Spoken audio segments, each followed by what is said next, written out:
Autoridades do governo de Donald Trump estão fazendo um levantamento de uma série de documentos da mulher do ministro do Supremo Tribunal Federal, Alexandre de Moraes. Eu estou falando de Viviane Barsi, porque o governo americano quer deixar tudo pronto para, se Donald Trump decidir, aplicar a lei Magnitsky pessoalmente contra ela.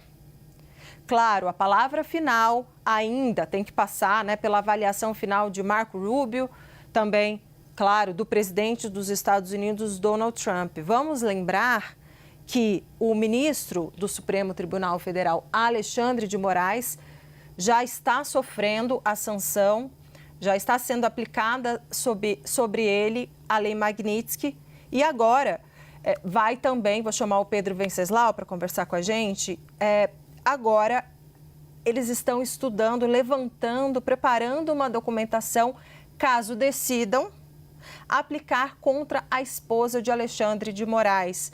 Não especificamente por conta do trabalho dela, mas, claro, uma maneira de atingir, uma maneira ali de retalhar, aumentar a retaliação sobre Alexandre de Moraes.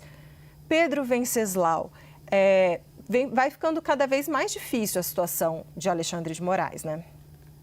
Mas é uma situação muito sui generis, porque a lei Magnitsky foi criada para cumprir um determinado papel e está sendo completamente desvirtuada pelo presidente norte-americano Donald Trump. Ela foi criada porque teve um advogado russo que denunciou um esquema de corrupção e foi assassinado na prisão. E ela tinha um objetivo muito claro quando ela, na gestão Obama, passou a operar. Inclusive, o criador dessa lei viaja por vários países tentando convencer os presidentes e os legisladores locais a adotarem versões locais da lei Magnitsky. Agora, o Brasil não se enquadra nesse tipo de crime para o qual a lei Magnitsky foi criada. Ela não se trata de um caso de corrupção, não se trata de um caso de tortura, de um caso de golpe de Estado, nem nada disso. Então, o Donald Trump tem usado essa lei Magnitsky contra vários adversários políticos pelo mundo. E é o caso aqui do Brasil. Então, quando ele estende essa lei à esposa de Alexandre de Moraes, ele está praticando uma agressão ainda maior ao Estado brasileiro, ao Estado democrático de direito aqui no Brasil. Porque é uma decisão que pressiona o judiciário brasileiro, que tomou uma decisão absolutamente legítima. Aqui, o Supremo Tribunal Federal no Brasil é completamente independente do Poder Executivo. Os três poderes aqui atuam de forma independente. É diferente do que acontece, por exemplo, na Venezuela, onde houve uma cooptação do judiciário pelo regime de Nicolás Maduro.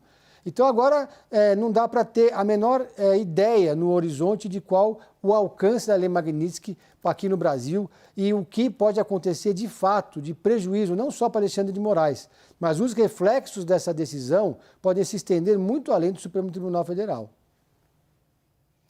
Theo Cury, a gente chegou a trazer uma apuração também, Theo, que os outros ministros do Supremo, no momento, Eduardo Bolsonaro trabalha para que fique em compasso de espera sanções aos outros ministros do Supremo. A Alexandre de Moraes, não.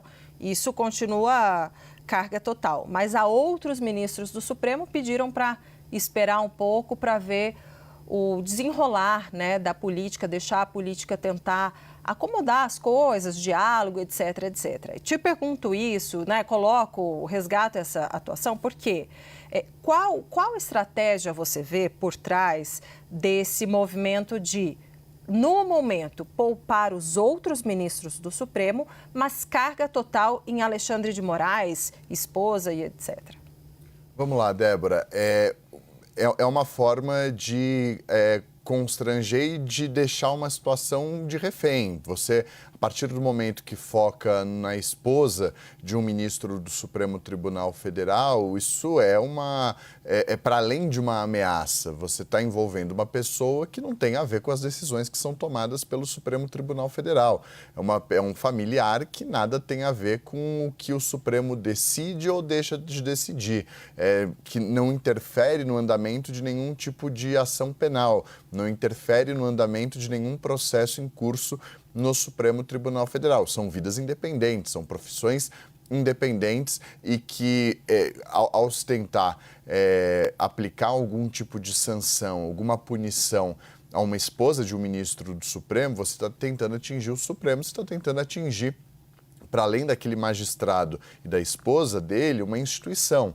Então, não bastasse o foco ser o ministro Alexandre de Moraes, e por mais que outros ministros tenham sido punidos com a suspensão dos vistos norte-americanos deles, a carga de Eduardo Bolsonaro, a carga do Paulo Figueiredo e do governo dos Estados Unidos tem sido no ministro Alexandre por conta da condução dos processos que estão sob sua relatoria.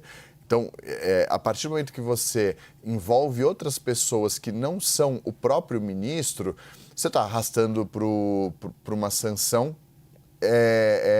como uma forma de atingir de maneira mais dura, de maneira mais forte, uma instituição brasileira. Nada mais é do que isso por meio de uma pessoa que não tem a ver com o dia a dia do Supremo Tribunal Federal, que não tem a ver com as decisões que são tomadas pelo Supremo. Ela não assina nenhuma decisão, ela não é uma magistrada. Então, é uma forma de constranger, é uma forma de ameaçar, para além do que a gente já tinha visto ontem com o posicionamento da Embaixada dos Estados Unidos pelas redes sociais, dizendo de maneira muito clara, em tom de ameaça, que a situação vem sendo acompanhada de perto pela Embaixada dos Estados Unidos. Eu disse sobre o constrangimento ainda maior, porque a Embaixada fica em Brasília, a poucos quilômetros do Supremo Tribunal Federal, deixa ainda mais delicada e sensível essa situação. Mas é uma forma de atingir o Supremo, mas trazendo pessoas que não têm a ver com a história para o foco das sanções.